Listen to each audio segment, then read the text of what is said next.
Le 29 mars 1977, George de Mohrenschildt a déclaré à un journaliste que son amitié étroite avec Lee Harvey Oswald était une mission confiée par le bureau de la CIA à Dallas. Le Congrès a envoyé un enquêteur pour recueillir une déposition.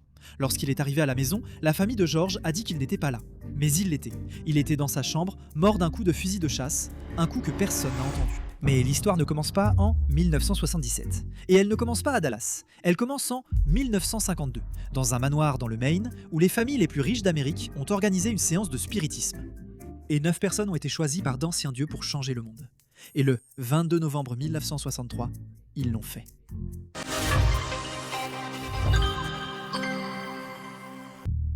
En 1948, la guerre froide est devenue étrange. Il y avait la course à l'espace, la course aux armements et la course au pouvoir psychique. Des rumeurs venant de Moscou disaient que des scientifiques soviétiques testaient la télépathie dans des laboratoires. Si l'esprit pouvait devenir une arme, les services de renseignement américains en voulaient une. Mais il y avait un problème. Aucun scientifique respectable ne voulait toucher à ce sujet, et le Congrès n'allait jamais financer des séances de spiritisme, du moins pas publiquement. La course au pouvoir psychique avait besoin d'un homme prêt à miser sa carrière dessus. Cet homme était un médecin de 30 ans, originaire de Chicago, nommé Andrija Puharich. L'armée a payé les études de médecine de Puharich à Northwestern pendant la guerre. Alors qu'il était encore étudiant, Puharich a publié une théorie que ses collègues refusaient d'approcher. Il croyait que le cerveau humain était une radio. Les neurones ne faisaient pas que s'activer, ils transmettaient. Et tout ce qui pouvait transmettre pouvait aussi recevoir. S'il avait raison, la télépathie n'était pas de la magie, c'était de la biologie, et Puharich voulait le prouver. Il a loué un manoir de 45 pièces, à Glen Cove, dans le Maine, et a commencé à construire. Il a transformé l'une des pièces en cage de Faraday, une chambre entourée d'un treillis de cuivre qui bloque les ondes radio et l'électricité. Si le cerveau est une radio, on le teste comme une radio. Mettez un médium dans une pièce qu'aucun signal ne peut pénétrer et voyez ce qui passe quand même. Il a appelé le projet la Round Table Foundation of Electrobiology. Ainsi, le programme avait un nom, une installation et un protocole de test. La seule chose qui manquait à Puharich, c'était de l'argent. Il avait besoin de financement privé. Financement privé, ça me rappelle quelque chose. Il faut que je lance le Kickstarter pour ma vasectomie. Mais pourquoi? Tu veux que je demande au chat de te manger? Niveau de récompense. Niveau de récompense. Pour 10 $, tu peux tenir une caméra. Pour 50 $, tu peux tenir des ciseaux. Pour 100 $, tu peux me tenir moi. Je te donne 500 pour ne plus jamais reparler de ça. 200. Marché conclu. Le premier chèque est venu d'Alice Astor-Bouvry. Son père était l'homme le plus riche du Titanic. Il a péri avec le navire en 1912 et Alice a hérité d'une fortune ainsi que d'une obsession pour l'au-delà. Après cela, la liste des donateurs ressemblait à un véritable annuaire des personnalités les plus riches et puissantes d'Amérique. Des magnats des affaires, des héritières et bien sûr, des politiciens. Henry Wallace, l'ancien vice-président de Franklin Roosevelt, a lui aussi fait un don. Ces personnes siégeaient dans des conseils d'administration, conseillaient la Maison-Blanche et avaient certains liens avec l'OSS, qui est devenue la CIA. Puharich a testé des médiums et des clairvoyants venus du monde entier, et la plupart d'entre eux l'ont déçu. Puis le philosophe indien D.G. Vino a pris l'annulaire droit de Puharich, l'a tenu pendant 1 minute, et a sifflé doucement. J'ai tenu le doigt de ce type pendant 1 minute entière. Tire mon doigt. Ça prend 2 secondes. Si ça dure plus longtemps, c'est que vous sortez ensemble.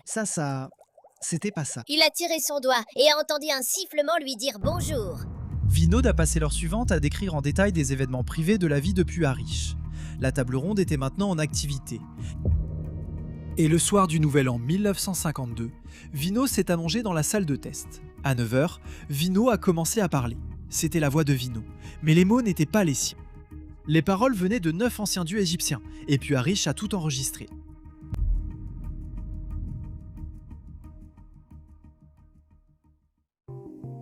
La voix était lente et posée, rien à voir avec celle de Vino. Nous sommes 9 principes, 9 forces principales. Des personnalités, si vous voulez. La voix s'est appelée la Grande Énéade, les 9 dieux d'Héliopolis vénérés en Égypte pendant 3000 ans avant le Christ. Et ils disaient qu'ils n'étaient pas un mythe, ils étaient réels et physiques, et ils n'étaient pas des dieux. C'étaient des esprits extraterrestres à bord d'un vaisseau spatial qui observait la Terre. Les 9 disaient qu'ils contrôlaient l'univers et guidaient toute l'histoire humaine, mais qu'ils agissaient par influence, pas par miracle. Une personne rencontrait quelqu'un en bon moment, une porte s'ouvrait, une décision paraissait ordinaire, jusqu'à ce que des années plus tard, le schéma devienne visible. Vinod est sorti de la transe sans aucun souvenir de ce qui s'était passé. Mais Puharich avait des dizaines de pages de notes, y compris des équations de physique qui n'avaient aucun sens, du moins pour lui. Mais il n'eut pas beaucoup de temps pour étudier ces notes, car 6 semaines plus tard, l'armée des États-Unis rappela Puharich en service actif. Il se rendit à l'arsenal d'Edgewood, dans le Maryland, où l'armée testait l'hypnose, le LSD et la mescaline sur des soldats. Ses ordres étaient de trouver une drogue qui améliorait la perception extrasensorielle, la recherche psychique et le contrôle de l'esprit, financée par l'armée américaine. Cet été-là, il retourna dans le Maine en permission. Et le 27 juin 1953, sous la pleine lune, il rassembla 9 personnes au manoir, une pour chacun des 9 dieux. Et il choisit ces personnes avec soin. 8 d'entre elles étaient riches et bien connectées. Puarish prit la 9e place pour lui-même, Vinod s'assit au centre. À minuit, les 9 sont revenus, et cette fois, ils sont venus avec une mission. Ils ont dit que les 9 personnes à la table avaient été choisies pour transformer la civilisation humaine. Ils n'obéissaient à aucune religion ni à aucun gouvernement. Ils obéissaient à quelque chose de bien plus ancien et de bien plus puissant. Puis les fils de coton sont apparus. 9 fils sur le sol, à 1 mètre de Vino. Personne n'a vu d'où ils venaient. Ils auraient dû vérifier son nombril. Ati, Le magicien. Comment il s'appelle, Gonade? Vinod. Rimrod. Vinod. Quoi que ce soit, je parie toujours sur le nombril. Il y avait un fil pour chaque personne à la table, identique au fil sacré que les brahmanes hindous reçoivent lors de l'initiation. Les 9 élus ont pris les fils et accepté la mission. Personne en dehors de cette pièce n'aurait cru un mot de tout cela. Puarish lui-même avait du mal à y croire. Mais 3 ans plus tard, un inconnu à plus de 1600 km de là lui envoya une lettre qui prouva que les 9 étaient réels.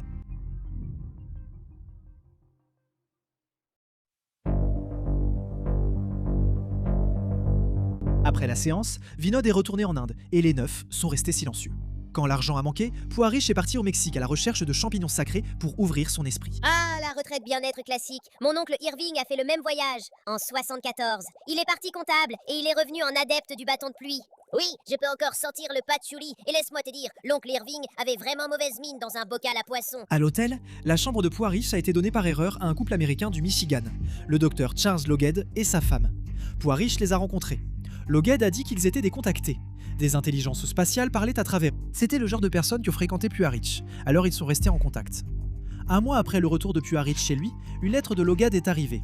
Elle décrivait un jeune contacté de l'Arizona, George Hunt Williamson. Aucun lien avec le Maine. Aucun lien avec Puarish. Il n'avait jamais entendu parler de la table ronde. Mais d'une manière ou d'une autre, Williamson a reçu la même transmission des 9, les mêmes nuits en 1952 et 1953. Puarish avait encore des doutes, mais il est alors arrivé à la dernière page. La lettre contenait la transformation d'Einstein-Lorentz, l'équation de physique qui décrit comment le temps et l'espace se déforment à l'approche de la vitesse de la lumière. Puarish l'a reconnu. Les 9 avaient prononcé la même équation par l'intermédiaire de Vino. Personne en dehors de cette pièce en cuivre n'aurait pu savoir cela. Les 9 ont transmis le même message à 2 récepteurs séparés par 1000 miles, à travers des personnes qui ne s'étaient jamais rencontrées. Après cela, Puarish a cessé de douter. Il a passé le reste de sa vie à suivre les instructions provenant de cette pièce. Mais les 9 sont restés silencieux. Puarish a cherché un autre canal, mais chaque médium qu'il a testé s'est révélé infructueux. Il a fallu 15 ans. Mais les 9 ont finalement trouvé un réceptacle digne de transmettre leur message. Un parachutiste israélien de 24 ans qui pouvait plier des cuillères par la pensée.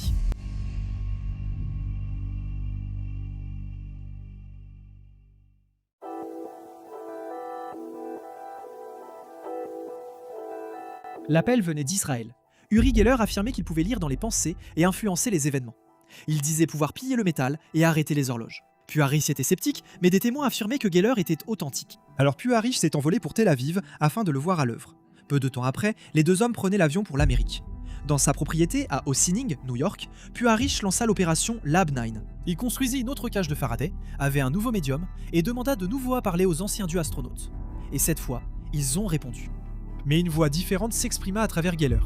Elle se présenta sous le nom de Spectra, une super-intelligence à bord d'un vaisseau spatial situé à 53 000 années-lumière. C'était toujours les 9, mais sous un nouveau nom, et ils avaient de nouvelles instructions. Pour accomplir cette nouvelle mission, Puarish savait qu'il avait besoin d'aide, alors il emmena Geller à le Stanford Research Institute en Californie, le tristement célèbre SRI.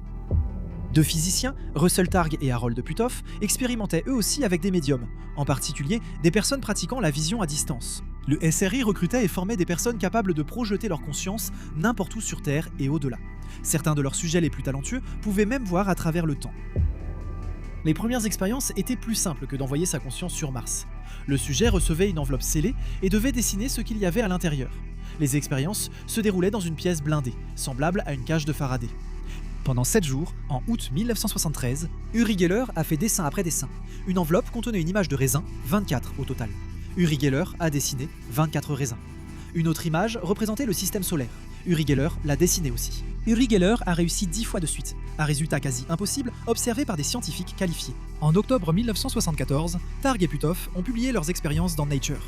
Ce journal très respecté et évalué par des pairs a publié des preuves que l'esprit pouvait voir à travers les murs. La CIA a remarqué cela. Ils ont lancé un programme secret qui est finalement devenu Stargate. Et pendant plus de 20 ans, Stargate a formé les espions psychiques de la CIA. Et de retour au laboratoire 9, la liste des invités s'est allongée. Des scientifiques du SRI, des élites fortunées, des politiciens, même des membres de la noblesse européenne se sont présentés en utilisant de faux noms. Et l'une de ces élites fortunées était l'homme d'affaires britannique John Whitmore. Whitmore était tellement impressionné par Puarish qu'il voulait faire un film sur les 9. Alors ils ont fait appel à un scénariste de télévision hors du commun, Gene Roddenberry. Gene Roddenberry n'était pas impressionné. Il pensait que les médiums inventaient tout. Mais quelque chose a dû lui rester en tête. Parce que des années plus tard, dans Deep Space Nine, il y a un personnage nommé Vinod. L'épisode parle d'un chef de secte qui est protégé par un petit cercle restreint. Saison 2, épisode 15. Paradis. La chef de secte brouille les appareils de tout le monde pour que personne ne puisse quitter la planète. Tu connais le numéro de l'épisode ? Hymen, j'ai vu tous les épisodes de Star Trek. Sauf celui où ils ont fait leur truc avec la baleine. Star Trek a pris un tournant sombre et je n'ai pas pu suivre. Que Puarish ait été ou non un chef de secte peut être débattu, mais il avait un cercle restreint et il recevait sans cesse des instructions des 9. Préparer l'humanité, placer les bonnes personnes. La transformation arrive. Un membre du cercle restreint était Ruth Forbes Payne Young. Oui, de la famille Forbes. Elle était aussi l'arrière-petite-fille de Ralph Waldo Emerson. Son mari, Arthur Young, a fait fortune en inventant l'hélicoptère Bell. En février 1963, leur fils, Michael Payne, assistait à un dîner avec sa femme, elle aussi prénommée Ruth. Lors de cette soirée, ils se sont liés d'amitié avec une femme au foyer russe qui parlait à peine anglais, Marina Oswald.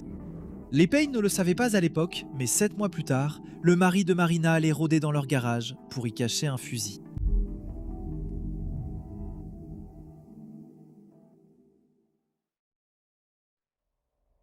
Avant que le dîner n'ait lieu, quelqu'un devait amener Marina Oswald dans cette pièce. À l'été 1962, Lee Harvey Oswald est revenu au Texas avec une épouse russe, une petite fille et un problème. Il a passé près de 3 ans en Union soviétique et a annoncé qu'il voulait renoncer à sa citoyenneté américaine.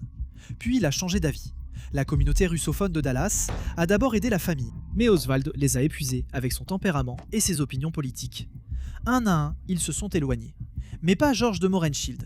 C'était un aristocrate d'origine russe devenu homme du pétrole au Texas. Il évoluait dans les mêmes cercles mondains et diplomatiques que les Drexel, les Morgan, les Bouvier et les Kennedy. Il avait aussi des amis au sein du gouvernement américain, en particulier dans la communauté du renseignement. G. Walton Moore était un officier de la division des contacts nationaux de la CIA. Il recueillait des informations sur les Américains à l'étranger. Après chaque voyage à l'étranger, George s'asseyait avec Moore et lui racontait ce qu'il avait vu. En 1962, Moore lui confia une mission. Un ancien marine vivant à Fort Worth, tout juste revenu de l'Union soviétique, il était parfait pour ce travail. Il avait grandi à Minsk et Oswald avait vécu à Minsk pendant des années. De tous les hommes à Dallas, un seul pouvait s'asseoir en face de Lee Oswald et parler de l'avenue Lénine qui s'étend jusqu'à la place de la Victoire, du fleuve, de l'odeur du pop-corn au cirque. George était en fait impatient de discuter avec quelqu'un de sa ville natale, mais il ne risquerait ni ses affaires ni sa réputation. Moore a dit que tout irait bien. En fait, il y avait un contrat pétrolier juteux en Haïti qui pourrait lui revenir s'il aidait l'agence. Alors George de Mohrenschildt, avec de nouveaux ordres pour se faire un nouvel ami, a conduit jusqu'à Fort Worth. Et pendant environ 6 mois, il a dirigé la vie d'Oswald. Il l'a conduit à des entretiens d'embauche. Il a aidé la famille à trouver un logement. Il intervenait même dans les disputes quand Lee devenait violent. Et Lee écoutait George. Sur le papier, cette amitié n'avait aucun sens.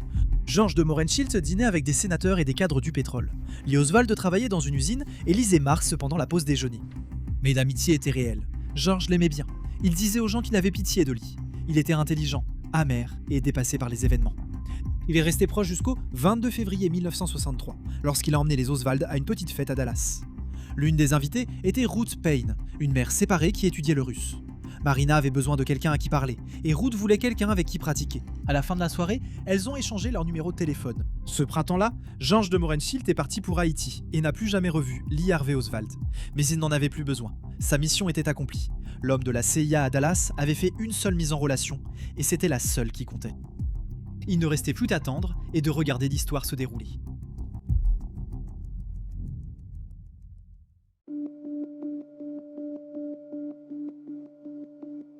Le fusil a commencé son parcours dans un entrepôt de vente par correspondance à Chicago.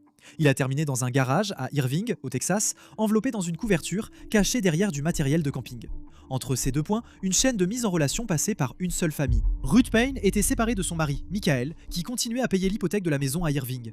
Michael travaillait comme ingénieur de recherche chez Bell Helicopter à Fort Worth. Il détenait également une habilitation de sécurité. Sa mère était Ruth Forbes Payne Young, la femme qui avait accepté un fil de coton lors d'une séance dans le Maine. Son beau-père était Arthur Young, l'homme qui a conçu l'hélicoptère Bell et qui signait les chèques pour les recherches de Puarich. En septembre 1963, Ruth Payne a chargé sa voiture familiale et a pris la route vers l'est pour un voyage de 2 semaines afin de rendre visite à sa famille. L'un de ses arrêts était chez sa sœur Sylvia à Falls Church, en Virginie. Falls Church est juste à côté de l'Anglais, et Sylvia travaillait pour la CIA. Ensuite, Ruth est descendue vers le sud, jusqu'à la Nouvelle-Orléans, où les Oswald étaient en train de se séparer. Lee était sans emploi, et Marina était enceinte de son 2e enfant. Ruth lui a fait une proposition. « Viens vivre chez moi, à Irving, jusqu'à la naissance du bébé. » Marina a accepté et s'est installée définitivement, mais Lee est resté sur place. Il ne venait que le week-end. À l'automne, il n'avait presque plus rien. Sa femme et ses enfants étaient partis, il vivait dans une chambre louée, il était presque sans le sou. La seule chose qu'il possédait était enveloppée dans une couverture dans le garage des Payne à Irving. Michel Payne pensait que c'était du matériel de camping. En octobre, Lee avait besoin de travail. Ruth a passé quelques coups de fil et a aidé Lee à obtenir un emploi de magasinier à Dallas. Son premier jour au Texas School Book Depository était le 16 octobre. Ce même matin, on lui a proposé un emploi dans une compagnie aérienne. Un meilleur travail, un meilleur salaire. Il a gardé son poste d'employé d'entrepôt à Dealey Plaza. Lorsque Kennedy est venu à Dallas pour un cortège motorisé, son itinéraire est resté inconnu du public jusqu'au 19 novembre. Lee Oswald travaillait déjà au dépôt depuis plus d'1 mois.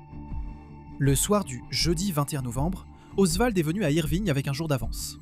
Marina a été surprise, et pas dans le bon sens. Il a joué avec ses filles dehors jusqu'à la tombée de la nuit. Puis 3 fois cette nuit-là, Lee la supplia de revenir vivre à Dallas. Elle a refusé, 3 fois. Il s'est couché en colère. Le matin, il lui a demandé un baiser, et elle s'est détournée. Puis, Lee Harvey Oswald était parti. Il a laissé son alliance sur la commode, et il ne l'avait jamais enlevée, pas en 2 ans et demi de mariage. Il a laissé 170 $ en liquide, presque tout ce qu'il possédait. Il n'a pas laissé de mots. Il est arrivé au travail en portant un long paquet en papier. Un collègue lui a demandé ce qu'il y avait à l'intérieur. Des tringles à rideaux. Oswald a dit que c'était des tringles à rideaux.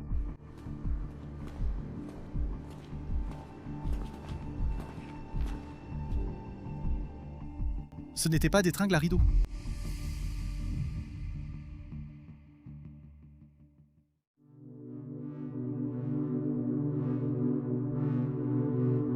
À 12h29, le 22 novembre 1963, le cortège présidentiel a tourné de Houston vers Elm Street à Dealey Plaza. Kennedy était assis à l'arrière d'une Lincoln décapotable, attendant. À 12h30, les coups de feu ont retenti. 3 coups de feu. Kennedy s'est effondré. Le gouverneur Connally s'est écroulé sur le siège devant lui. La limousine a foncé vers l'hôpital Parkland, où les médecins ont déclaré le président mort à 1h. Au 6e étage du dépôt, la police a trouvé 3 douilles usagées, une boîte en carton près de la fenêtre et un long sac en papier vide. Et caché près de la cage d'escalier, un fusil à verrou, Carcano 6,5, qui a été directement relié à Lee Harvey Oswald. Et vous connaissez la suite de l'histoire.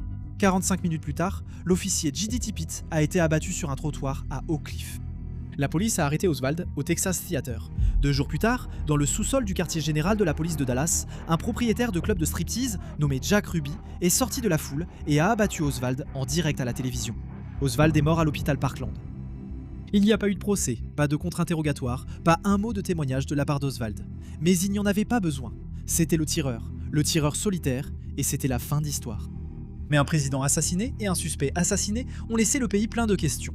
Ainsi, 7 jours après Dallas, le président Lyndon Johnson a nommé une commission de 7 hommes pour répondre à ces questions, présidée par le président de la Cour suprême des États-Unis, Earl Warren. La presse l'a appelée la commission Warren. Pendant 10 mois, la commission a recueilli les témoignages de centaines de témoins. En septembre 1964, elle a publié sa réponse, un rapport de 888 pages, appuyé par 26 volumes de preuves et une seule conclusion. Lee Harvey Oswald a agi seul. Affaire classée officiellement. Sauf que l'affaire n'a jamais été classée pour le peuple américain. Au contraire, les questions sont devenues plus pressantes. En quelques années, la plupart des Américains ne croyaient plus à la version officielle, et des gens ont passé des décennies à creuser les détails que la commission avait ignorés. Ce qu'ils ont découvert les ramenait toujours à une seule maison, celle de Michael et Ruth Payne. Marina vivait chez les Payne. Oswald y venait chaque week-end, il était là la veille du meurtre, l'arme du crime se trouvait dans leur maison. Personne n'était plus proche de la famille Oswald que les Payne. Ruth Payne est devenue le témoin civil le plus précieux de la commission. Elle a témoigné plus longtemps que presque tout le monde et elle a servi d'interprète pour Marina, qui parlait encore très peu anglais. Ses traductions étaient la colonne vertébrale de la version officielle sur qui était Lee Oswald et ce qu'il avait l'intention de faire ce jour-là. Les photos prises dans la cour, où Oswald pose avec le fusil et ses journaux marxistes, elles sont sorties du garage de Ruth Payne avec le reste des affaires de la famille. Le fusil est également sorti de ce même garage. Et il en est de même pour une pièce à conviction dont presque personne ne parle. Lorsque la police de Dallas a fouillé la maison des Payne, le détective Gus Rose a trouvé un appareil photo Minox chargé avec une pellicule dans le sac d'Oswald. Un Minox est un appareil photo d'espion allemand, assez petit pour tenir dans la paume de la main. Les agences de renseignement les adoraient, les magasiniers ne pouvaient pas se les permettre. L'appareil photo a été photographié et inscrit dans l'inventaire de la police. Puis, l'appareil photo a disparu. Mais quelque chose est apparu dans l'inventaire du FBI, un posemètre Minox. 3 fois, le FBI a demandé à Gus Rose de modifier les documents, de passer d'appareil photo à posemètre. Rose a refusé à chaque fois, et il a témoigné de tout cela sous serment. Les journalistes ont demandé pourquoi la police de Dallas parlait d'un appareil photo et le FBI d'un posemètre. Il n'y avait pas de bonne réponse. Alors, J. Edgar Hoover a envoyé des ordres au bureau de Dallas. Trouvez cet appareil photo. Et le lendemain, quelqu'un l'a fait. Michael Payne.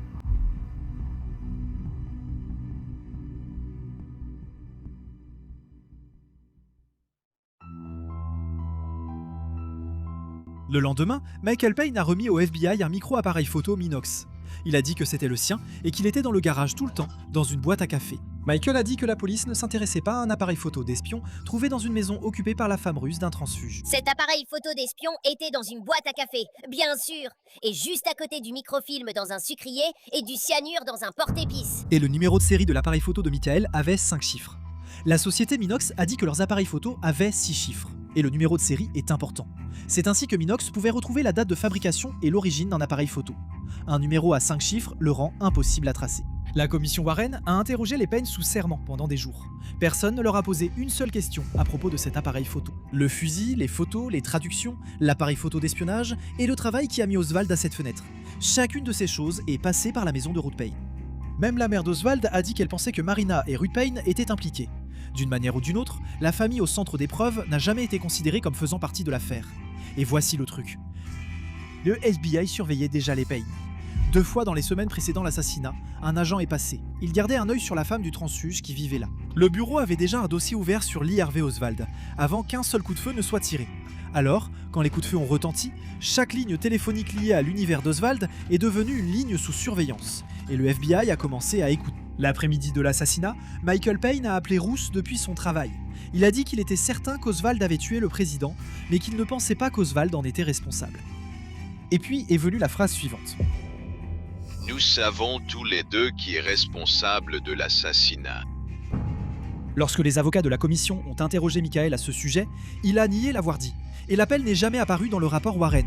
Il a été réduit à quelques phrases dans un dossier du FBI appelé « Document de la commission 206 ». Et dans ce dossier, la source a été caviardée. Les noms des personnes présentes lors de l'appel ont été caviardés. Juste une voix masculine et une voix féminine. Les numéros de téléphone n'ont pas été identifiés. Pendant plus d'une décennie, nous savons tous les deux qui était responsable. Cette citation n'existait que dans ce rapport enfoui. Lorsque les dossiers ont été ouverts dans les années 1970, il a été révélé qu'il s'agissait en fait de Michael et Ruth Payne lors de cet appel. Il manquait autre chose dans le rapport Warren.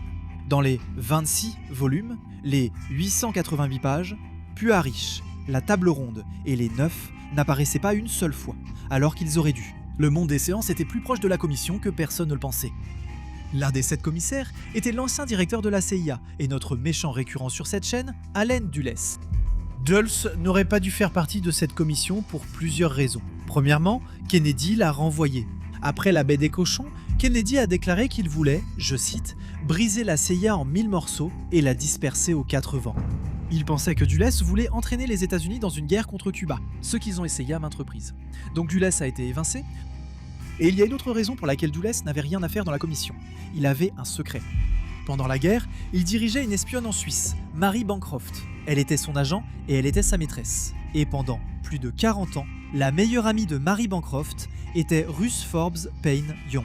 Elles voyageaient ensemble, elles partaient en vacances ensemble.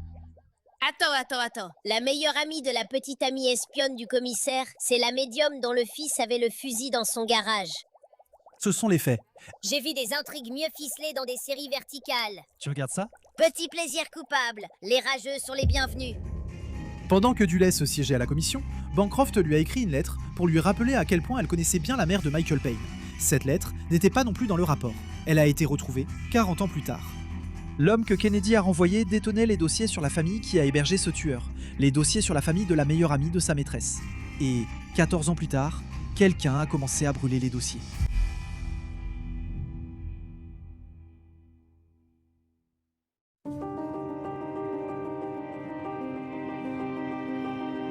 Le 5 septembre 1976, George de Mohrenschildt a écrit une lettre au directeur de la CIA pour demander de l'aide. Il disait que des justiciers entouraient sa famille. Leur téléphone était sur écoute, ils étaient suivis partout. Soit le FBI est impliqué dans cette affaire, soit il ne veut pas accepter mes plaintes. Nous sommes poussés à la folie par cette situation. J'ai essayé d'écrire de façon stupide et sans succès sur Lee H. Oswald et j'ai dû énerver beaucoup de gens. Je ne sais pas. Mais punir un homme âgé comme moi et ma femme, qui est très nerveuse et malade, c'est vraiment trop. Pourriez-vous faire quelque chose pour enlever le filet autour de nous? Le directeur a lu la lettre et il a reconnu le nom. Son camarade de chambre dans son école préparatoire était le neveu de Demande Schultz. Et dans le propre carnet d'adresse de Demande Schultz, il y avait une entrée pour un vieil ami. Bush, George H.W. Poppy. Le directeur de la CIA était George Bush. L'équipe de Bush a demandé à quel point il connaissait l'auteur de la lettre. Bush a dit qu'il connaissait cet homme depuis les années 1940, puis dans une note, il a ajouté une phrase étrange. Je connais bien cet homme de Mohrenschildt. Je ne me souviens pas de son rôle dans tout cela. Je ne me souviens pas si c'est un homme politique, je m'en souviens très bien, mais je n'en parlerai pas tant que mon avocat ne sera pas présent. Et Bush a répondu à George de Mohrenschildt. Dans votre situation, je peux très bien imaginer à quel point l'attention que vous décrivez dans votre lettre affecte à la fois vous et votre femme. Cependant, mon équipe n'a trouvé aucune indication d'intérêt pour vos activités de la part des autorités fédérales ces dernières années. Je ne peux que supposer que vous êtes peut-être redevenu digne d'intérêt à la lumière du regain d'intérêt pour l'assassinat de Kennedy et que, par conséquent, vous attirez peut-être l'attention des gens des médias. 2 mois plus tard, George a tenté de se suicider, à 4 reprises. Sa femme a eu tellement peur qu'elle l'a fait interner. Les médecins lui ont fait subir une thérapie par électrochoc et l'ont libéré à la fin de 1976. En mars 1977, le journaliste Edward Epstein s'est rendu à Palm Beach pour l'interviewer. Ils se sont rencontrés au Breakers Hotel pour le petit déjeuner. C'est à ce moment-là que George a finalement admis que son contact à la CIA, G. Walton Moore, l'avait mis sur la piste d'Oswald. Je n'aurais jamais contacté Oswald pour rien au monde si Moore ne l'avait pas autorisé. Trop de choses étaient en jeu. L'amitié était réelle, la mission l'était aussi. Ils ont fait une pause pour déjeuner. Epstein est retourné dans sa chambre, il devait reprendre à 3 heures. Ce même matin, l'enquêteur du Congrès Getton Fonzi s'est rendu chez George. Son nom est Fonzi. Oui, Sympa comme nom. George n'était pas à la maison. Fonzi a laissé sa carte à la fille de George. George est revenu à 2 heures. Il a vu la carte et est monté à l'étage. Près de 40 minutes plus tard, sa fille l'a trouvé. Apparemment, il s'est tiré dessus avec un fusil de chasse. Mais 6 personnes étaient dans cette maison, et aucune d'entre elles n'a entendu un coup de fusil de chasse. Mais une domestique avait un magnétophone en marche. Elle enregistrait un feuilleton. Sur la bande, on entend un seul coup de feu à 2h21, puis le bruit d'une arme qui tombe au sol. Et George n'était pas le seul témoin lié à JFK qui a été retrouvé mort ou qui n'est jamais réapparu. Le parrain de la mafia de Chicago, Sam Giancana, a été abattu dans sa cuisine avant de pouvoir témoigner sur les complots de la CIA contre Castro.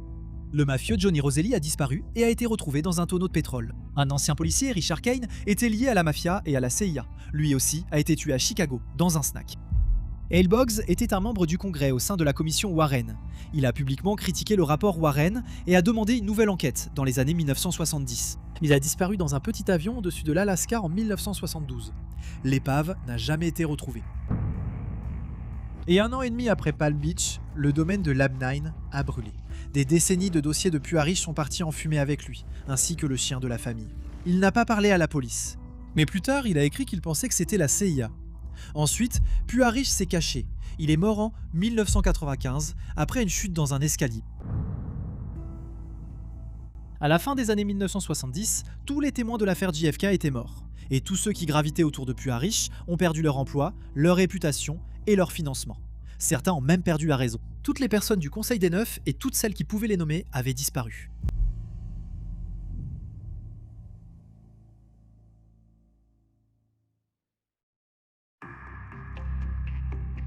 C'est l'une de ces histoires où la vérité est déjà assez étrange, sans qu'on ait besoin d'en rajouter.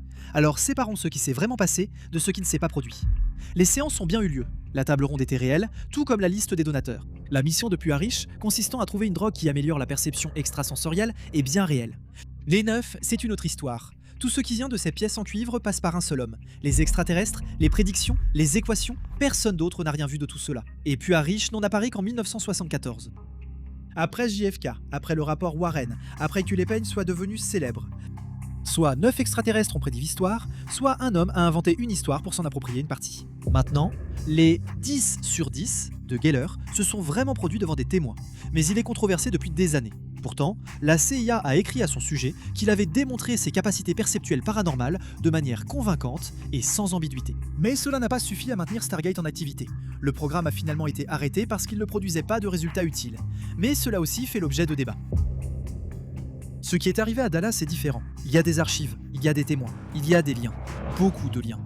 Trop de liens pour être expliqués simplement par une coïncidence. Lee Harvey Oswald a obtenu un emploi à Dealey Plaza plus d'un mois avant que l'itinéraire du président ne soit annoncé. C'est soit une coïncidence, soit il savait quelque chose. Maintenant, je penche pour le fait qu'il savait quelque chose, mais tant que nous n'aurons pas tous les dossiers de JFK, tout ce que nous pouvons faire, c'est spéculer. Ce que nous adorons faire. Maintenant, il est vrai que tout passait par la maison de Ruth Payne. Mais elle n'a jamais été inculpée. Et elle a dit pendant 60 ans qu'elle était simplement une amie. Elle est toujours là aujourd'hui et elle maintient cette version. Et s'il vous plaît, laissez-la tranquille. La caméra espionne a été retrouvée dans les propres dossiers du FBI. Ensuite, elle est devenue un pose-mètre. Le reçu de la police indique caméra. Un agent du FBI l'a signé. Le responsable du matériel a admis avoir modifié les documents lorsque le bureau le lui a demandé. Et les télétypes de Hoover à ce sujet existent toujours. Des sceptiques diront que la caméra apparaît sur la liste du vendredi, mais le sac n'a été fouillé que le samedi. Peut-être que quelqu'un a confondu un étui d'appareil photo avec un appareil photo. Mais un étui d'appareil photo ne contient pas de pellicule. Et Gus Rose l'a ouvert et a trouvé une pellicule à l'intérieur. Il l'a dit sous serment, et il n'a jamais changé de version. Rien de tout cela ne fait de quelqu'un un espion. Mais c'est une chose de plus qui est passée par ce garage et qui a été réécrite sur le papier. Cet appel téléphonique a eu lieu. Le rapport Warren n'en a pas beaucoup parlé. Et sans enregistrement réel, Michael Payne est innocent jusqu'à preuve du contraire. Mais c'est un autre détail gênant. George de Mohrenschildt a avoué, mais il était mourant et il a été payé pour son histoire, donc l'aveu n'est pas solide. Mais il était un informateur de la CIA. À l'époque, J. Walter Moore a nié cela, mais les dossiers classifiés montrent que George faisait vraiment des rapports à la CIA. La CIA a nié beaucoup de choses à propos de JFK, et elle continue de le faire. Je ne pense pas que George ait été tué, mais les liens gênants sont là. Dulles est le vrai problème dans toute cette histoire. La meilleure amie de sa maîtresse était impliquée dans l'affaire et n'a jamais fait l'objet d'une enquête. Ce n'est pas un aveu, mais cela prouve que le rapport Warren était au mieux incomplet, au pire corrompu. Et tout découle de là. Dulles n'aurait jamais dû faire partie de cette commission, et je ne cesserai jamais de le dire. Les mafieux morts, ça arrive. Étaient-ils liés à JFK ? Peut-être. La mafia était-elle liée à la CIA ? Absolument. Mais la seule mort qui devrait vous déranger, c'est celle du député mort, le gars de la commission, Hal Boggs. Son avion a disparu au-dessus de l'Alaska. C'est vrai que c'est un endroit où les avions disparaissent, mais ce serait bien d'avoir une explication là-dessus. Mais sans épave, pas de réponse. La maison de Puharich a vraiment été incendiée pendant son absence. Ses enfants étaient à la maison, mais ils ont pu sortir à temps. Le chien a vraiment été tué. Et ses notes ont été perdues. Mais il avait publié avant l'incendie. Alors voici ce qu'il nous reste. Une explication ordinaire. Les familles riches ont des liens. Elles ont des liens entre elles, avec le gouvernement et avec la communauté du renseignement. Les gens riches se regroupent. Oui, bien sûr, ils se regroupent autour de séances, de la CIA et du type qui a tiré sur le président. Mes copains de poker se regroupent autour de la télé, de la bière légère tiède et des boulettes de viande de la femme de quelqu'un. Tu n'as pas tort, mais corrélation ne veut pas dire conspiration. Et ce n'est pas non plus une preuve disculpatoire, maître. Décharger quelqu'un de toute culpabilité. Je sais ce que ça veut dire. Mais ça n'explique pas le schéma. Les mêmes personnes revenaient sans cesse autour de la recherche psychique, de l'argent militaire, des Payne, d'Oswald et de la CIA. Je n'ai même pas abordé le lien entre l'affaire OVNI de Maury Island et JFK, mais j'ai tout un épisode là-dessus. D'autres noms comme Fred Chrisman et Guy Bannister, encore des gens liés à la Nouvelle-Orléans, tous liés à la CIA, tous liés à la mafia et à la mort d'un président. Les coïncidences ne sont pas une conspiration, jusqu'à ce qu'elles le deviennent. Les dieux extraterrestres n'étaient pas réels, les 9 personnes, elles, l'étaient. Elles avaient l'argent, les relations et le pouvoir de changer le monde. Et personne ne pouvait prouver qu'ils ne l'avaient pas fait. Il y a des gens, en ce moment même, assis autour d'une table, qui décident qui vivra et qui mourra, qui décident quels dirigeants élus sont gênants, qui décident quelles histoires vous avez le droit d'entendre. Peu importe que vous soyez un mafieux, un propriétaire de club de striptease ou le président des États-Unis, si vous devenez un problème, vous disparaissez. Mais personne autour d'une telle table ne pense être un méchant. Ils pensent qu'ils sont choisis. Un dieu, un drapeau, une voix dans l'obscurité. Il y a toujours quelque chose qui autorise les puissants. Et une fois qu'ils l'ont, les règles ordinaires ne s'appliquent plus à eux. Les personnes autour de la table changent, mais il n'y a jamais de siège vide.